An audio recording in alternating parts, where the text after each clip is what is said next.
Yeah, I think it's been coming. I think we played well last week against Chicago, but we just didn't finish the game off. Whereas today, we were dominant and we were really dangerous as well. We'd watched Portland play in the week and they played three at the back in the first half against Washington, so we prepared that they might do that, and Washington set off them a little bit in that game, and I just said to our lot, I think we need to do the opposite and get right up against them, and we did that, and thankfully, you know, I think we got goals off that because it stopped them being able to get any flow. So yeah, overall, very happy group of people. Yeah. How do you see Naho involved with this year?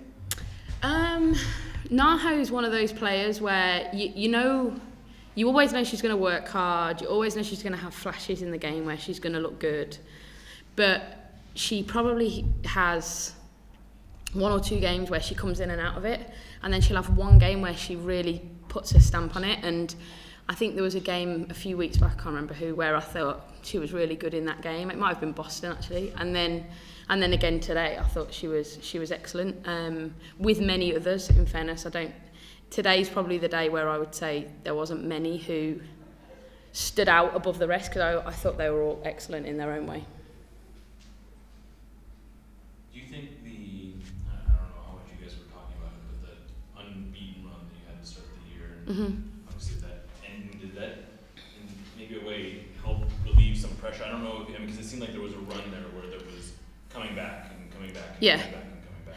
I'm not sure it was pressure. I think it was more reality check. Like, you know, as much as you can do film and practice, and if you keep winning and you don't lose, then the players, human nature takes over of we're listening, but we keep winning. So, and you know, in the moment we lost, there was like a change in the players' mindset, a little bit of, you know, we've come so far. If we want to go the next step, we've got to push again. And I think we saw that against Chicago, especially in the first half, and then today was the full 90-minute performance, I think. How do you keep that mentality going over? I mean, you are already qualified for the playoffs. Mm-hmm. Even if you are in first place heading into the playoffs, suddenly it doesn't matter anymore, because you have to win or else you're out. How do you keep that mentality kind of taking over? The opposition today helps.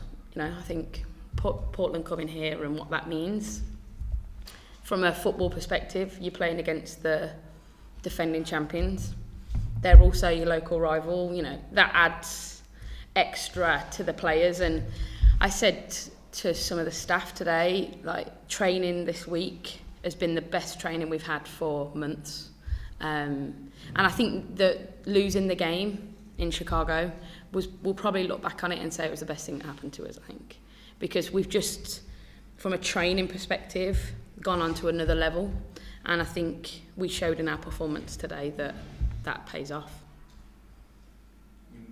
You look at the atmosphere today, you look at the performance, you look at just the whole kit. You have to kind of pinch yourself a little bit? Yeah. Bill was stood right behind me, in, I don't know, the 85th minute or something, and I turned around and said, you know, shit life. You know, like, look how far we've come, really. And for someone like him, who, you know, is so invested in it from an ownership level, and him and Teresa especially are like, you know, they probably get more nervous than me about, especially playing Portland and stuff. And it just is so satisfying to see how far we've come, you know, and how far I think we could go. I think that's probably the scary side of it, really, is the group of players we have, number one, can go a hell of a lot further than what I think they are now. And I think as a club we've evolved, but we've got a whole massive level above that we can go to again. You know, we've done it in 18 months. We've done this, and how scary it could be what another 18 months could look like. Again, how do you keep yourself from thinking too far ahead and getting caught up in wonder what will be this time next year? Because I can imagine it be tempting to start thinking of it. I think I say to the players all the time, and I say it to the staff too, like, we haven't really, on the field, we haven't achieved anything yet. You know, we could look back on this season probably, if, touch wood, this doesn't happen, but if we weren't successful and we didn't win the whole thing, we'd look back and go, God, we did really well with the run we had, and finish in the top 2 and whatever it looks like. But if we don't go all the way, I think the initial thing would be disappointment from how far we have come. So that keeps us grounded first and foremost. But I think from a front office and club perspective, I think we can look ahead. I think we can think about the what next, the what ifs. Me and Bill were having a conversation yesterday about pre-season next year and where we want to go and what we want to do, and that's sort of how we work. So we're always thinking about the what next, but them lot next door just need to keep thinking about the here and now. Is it hard to keep those two kind of from getting too intermingled with each other? No, not too much. The players are very focused, and I think the Chicago loss has made them more focused on making sure they get this right, because I think they realise that they're in something that could be very special, and it would be a shame if it didn't work out that way. So, is there any sense of disappointment that maybe you don't have like a Champions League or anything like that to go against other clubs from other nations? Well, yeah, there's women's football's growing all the time across the world, and so there's a tournament in Japan, the Mobcast Cup, and other teams go into that from around the world. And I think for us as a club and a league, the ultimate thing is to make this league as good as what it possibly can be, and then think about the bigger scale. But yeah, I think the players would love that. I think because the reason why they love being in the league, especially now, is because they see that you're playing against some of the best players in the world. You've got the Ballon d'Or Player of the Year here. You've got Vera Biquet, who's arguably one of the best midfielders in the world. Portland are stacked full of internationals, as are we, and that's what brings it all together and makes people want to be interested in this league. So, the scoreline aside, given all those facts, you have 10, 12 potential World Cup players on the field today.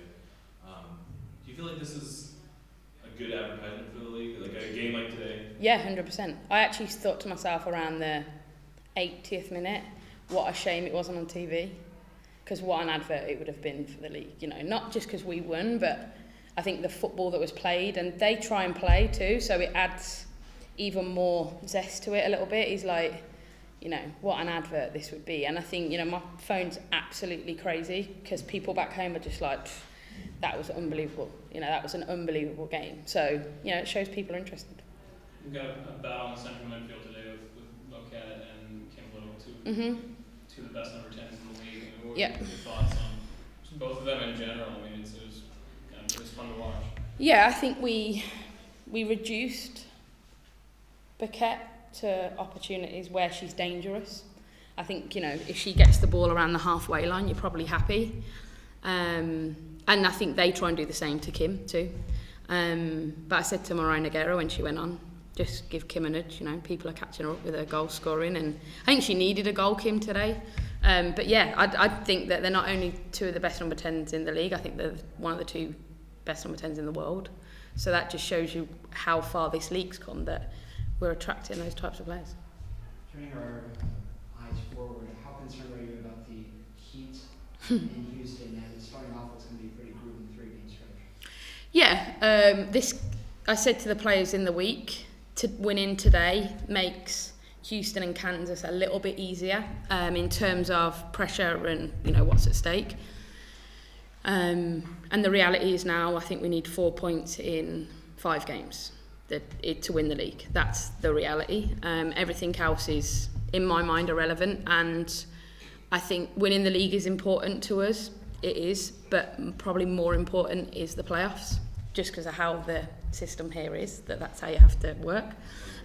So we would be crazy, in my opinion, to not utilise the fact that we've got home field advantage, and we've nailed that already in the next 5 games, to utilise the squad, to give people a break, to give people minutes who haven't had many. So when the playoffs come, we have everybody in a fresh as possible mindset going into those games. So yes, we're concerned about the heat. I think you'll probably see a different team in Houston than you will in Kansas, because the turnaround of 3 days is hard, especially in that heat. So yeah, it will be, I think we're on ESPN against Houston, so, you know, we'll want to put on a good show for that, but we also need to make sure we manage the players right, because we need to peak now on August, whenever it is, 23rd, 24th, whatever it is. Since you bring it up, I feel like I have to ask, I mean, what are your thoughts on the system, the way it is, especially since, I mean, finished top 4 in the league, it's a top half, you still have a chance to win the title, where you have obviously dominated all season long. Yeah, I think, being not from here, it's a bit different, but it is what it is, you know, you have to deal with that, and it's funny because, you know, like Kim and Jess are just like, want to win the league, want to win the league, want to win the league, and the Americans are like, want to win the playoffs, want to win the playoffs. So, you know, you have to manage that a little bit, but I think we set ourselves 4 targets, we've achieved 2 of them, get in the playoffs, home field advantage, win the league, win the lot. So it can give you, it's good because it can give you more than just one target, which is obviously win the league. But then, yeah, it's hard because then I see it as a cup competition then, you know, I think as a European person, we have a lot of cup competition. So we play a league and then we have to perform in cup games. And I see the playoffs as that a little bit, would be how I would relate it.